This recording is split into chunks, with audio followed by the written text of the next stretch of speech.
relacionamento que começa pelas redes sociais. Será que pode dar certo? Bom, para Caroline e para o Rogério deu muito certo. Eles já estão juntos há mais de 3 anos. Agora é pensar nos planos para o futuro. O relacionamento de Caroline e Rogério é fruto de uma rede social. O que para muitos parece improvável, para eles se tornou realidade. Ao contar sobre a história de amor, o casal revela como tudo aconteceu e como a ferramenta da internet possibilitou esse encontro. Relacionamento na internet, primeiro, porque eu estava de férias, né? Não tinha conhecido ninguém e já gostava de uma outra pessoa, só que não deu certo. Aí eu entrei no Badoo, site de relacionamento, fiz meu perfil e conheci o Rogério, que inclusive fazia faculdade ao lado da minha e nós nunca havíamos nos visto. Rogério, que é bem mais tímido que Caroline, revela acreditar que as coisas não teriam fluído tão bem se eles tivessem se conhecido pessoalmente desde o início e recomenda o uso de sites de relacionamento para quem tem a mesma dificuldade de aproximação. Então, uma das coisas que marca muito a relação virtual é que vive-se no plano do ideal. Não só do ideal do que a gente quer que o outro seja, mas do ideal que a gente quer que o outro nos veja, como um ser idealizado. O casal, que segue em relacionamento firme, pensa nos planos que desejam concretizar no futuro, no caminho que querem trilhar juntos e deixam dicas para quem tem vontade de tentar encontrar alguém na internet por meio das redes sociais. Bom, temos 3 anos e 8 meses e nossos planos para o futuro é construir a nossa vida a dois, mas não é só construir uma vida a dois. Investir na nossa carreira, investir na nossa vida pessoal, acadêmica, porque um relacionamento é assim, é feito de 2 pessoas e não do relacionamento. Ela tem que ter o espaço dela, eu tenho que ter o meu espaço e temos que ter também o nosso espaço. E estamos buscando isso e no momento estamos conseguindo. Também, né, casar, ter filhos, né, viajar e ser muito feliz, né? Para sempre, porque eu acredito no para sempre. Se antes os contos de fada existiam somente nos antigos livros de princesa, com a tecnologia de hoje e o boom das redes sociais, o príncipe encantado pode sim chegar em um cavalo branco, mas em um cavalo branco virtual. Discussões, más interpretações, roubo de namorado, disputas de status social. Tudo isso são conflitos que abrangem o relacionamento de 2 pessoas que mantêm uma amizade, seja ela de muitos ou poucos anos. Se pessoalmente já é difícil lidar com esses impasses, imagina virtualmente então, onde não se pode ver a outra pessoa. Virtualmente acontecem muitas disputas de status social sem as pessoas nem perceberem o que estão fazendo. Invejar a vida do outro pela rede social, então postar mais fotos cada vez mais alegres e detalhando seus passos pela cidade é um sinal da famosa disputa "eu sou mais feliz" das redes sociais. De certa forma, é um registro de inclusão simbólica a um determinado grupo de pertencimento e de mostrar que pode ter coisas que muitas vezes outros não têm. Né? Se a gente pensar até aquela questão de alguns bandidos que ficam tirando foto com muitas notas de R$100, com armas, é uma coisa totalmente irracional, porque, obviamente, a polícia pode pegar e eles serem presos, mas eles querem mostrar, esbanjar, ostentar esse dinheiro como forma de inclusão a uma sociedade capitalista. Né? No caso das fotos do Facebook, né, a gente vê sempre esses signos de status muito marcados. Né? A gente não vê ninguém tirando foto do bandejão, né, do restaurante universitário. Né? A gente não vê a foto da bandeja ali, almoçando com meus amigos na RU, que pode ser muito engraçado, muito divertido. A gente vê as pessoas num restaurante chique. Né? A gente não vê as pessoas viajando num lugar qualquer, num lugar próximo, uma cidade pequena. A gente vê as pessoas na praia, em Cancún. Né? Então, há esses signos de diferenciação social, né? De certa forma, mostrar que estão incluídos nessa sociedade de consumo. Esse tipo de comportamento é chamado de autoexposição, que em casos extremos, onde a pessoa vive apenas sua vida virtual, muitas vezes fantasiada, se torna prejudicial. O professor Domênico explica em que ponto esse comportamento deixa de ser apenas uma vaidade e se torna um perigo. É muito interessante, se a gente vê as fotos, é uma qualidade, obviamente, muito ruim, né? Não se compara com Playboy e essas revistas, mas a gente vê que elas replicam poses, né, semelhantes à de modelos. Né? Então, no caso delas, né, elas tiram fotos ou vídeos não para comercializar, não para o grande público, mas é como se elas imaginassem que estão posando para essas revistas, sendo alvo do olhar de milhões de pessoas. Então, isso é um fenômeno muito engraçado. A pessoa que faz um vídeo pornográfico ou fotos nuas, que não quer expor ao público, mas ao olhá-las, imagina que está sendo alvo desse público, ou seja, né, algo muito egóico e narcísico. Mas fica aquela questão: por que as pessoas se expõem dessa maneira em uma rede social, onde qualquer estranho pode ter acesso a essas informações? Mesmo sabendo como funciona esse mundo virtual, por que as pessoas deixam de se relacionar pessoalmente para se embrenhar nas ondas cibernéticas? Eu acho que o primeiro aspecto é a comodidade. A comodidade de não ter que sair de casa, de estar no conforto do seu quarto e poder interagir da forma que bem entende. Uma comodidade que a pessoa não precisa falar o seu verdadeiro nome, não precisa mostrar a verdadeira cara, e sim uma máscara do que ela quer ser. Hoje em dia, os crimes digitais, como são chamados os delitos que ocorrem no mundo virtual, são mais comuns do que se imagina. E muitas vezes, eles são frutos de um relacionamento mal sucedido ou até mesmo da publicação de informações pessoais. O declínio das agências matrimoniais, porque as pessoas passam a se conhecer nas próprias redes sociais, né?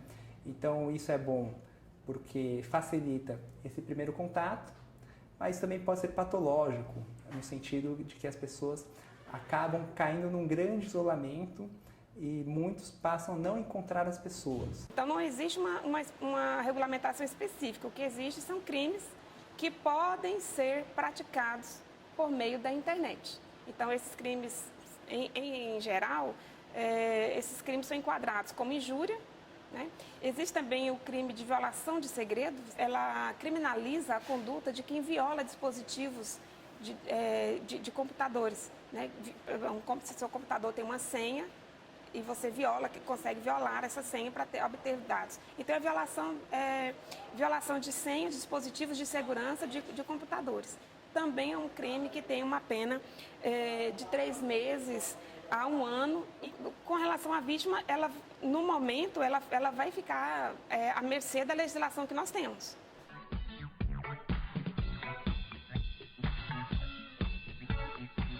A internet já faz parte da vida de todos. Ela se tornou ferramenta essencial para a realização de quase todas as atividades. Mas ela também trouxe algumas dores de cabeça para os internautas. Muitos estão convivendo com um mal que antes era encontrado somente nas ruas. Hoje, as pessoas estão lidando com a violência também no ambiente virtual. Primeiro, de fato, existia essa perspectiva de que existia um mundo real e um mundo virtual. Mas, na medida em que a sociedade inteira está conectada, ou você tem milhões de pessoas conectadas, esse distanciamento foi eliminado. Agora, a sociedade precisa compreender e construir uma nova forma de lidar com o mundo da internet.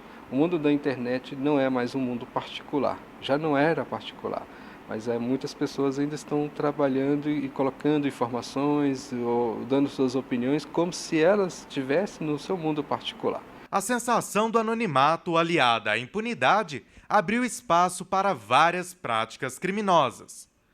E a internet ela abriu um espaço para que vários grupos pudessem manifestar seus preconceitos e potencializar suas práticas. Então, grupos neonazistas se apropriaram desse espaço para poder disseminar ainda mais suas ideias. No momento em que a pessoa escreve no Twitter uma frase racista, ela está abrindo a sua opinião para toda a sociedade. E a sociedade agora começa a cobrar de forma mais sistemática que essas práticas sejam eliminadas. Usuários da internet são alvos constantes de furtos e fraudes, mas a principal queixa é a violação dos dados pessoais e a exposição deles. Ano passado, um caso aqui de Goiânia chamou a atenção de todo o país. Uma jovem de 19 anos teve fotos e um vídeo íntimo compartilhado através de uma rede social. De acordo com a Polícia Civil, as imagens foram gravadas e divulgadas pelo ex-namorado da vítima. Em entrevista à TV Anhanguera, Fran conta como o caso transformou a rotina dela. O que eu tô passando é um desejo além ao meu pior inimigo. Porque você não ter vida Você morrer, você acabou, mas você não ter vida viva é muito difícil. Você não poder sair, não poder... É muito complicado. Eu parei a minha vida totalmente. Eu queria ter a minha vida de volta. E isso, ele sendo condenado ou não, vai ser muito difícil. Voltar a trabalhar, voltar a estudar, voltar a sair, a ver gente. Isso vai ser impossível. Os crimes digitais são muito recentes. Até o início desse ano, o Brasil não possuía qualquer tipo de lei que regulamentasse o uso da internet no país. Depois de 2 anos em discussão no Congresso Nacional, foi aprovada a primeira regulação no território brasileiro. O Marco Civil da Internet, sancionado em abril, prevê direitos e deveres para empresas e usuários. Apesar de garantir princípios para o serviço, o marco não estabelece punições em nível criminal. O Marco Civil ele é muito importante, porque o direito penal não consegue resolver todos os problemas, né? Então, o Marco Civil, ao estabelecer sanções de natureza civil e administrativa, ela é muito importante para se evitar a prática desses crimes e também, posteriormente, na punição, digamos assim, dessas infrações. Mas essa punição, ela é administrativa ou ela é civil? A discussão que aconteceu com o marco civil no Brasil foi exatamente isso. A legislação se aplica ao Brasil. Os provedores vão responder se eles estiverem no Brasil. Agora, se um provedor que está no Canadá, né, e uma agência que está fazendo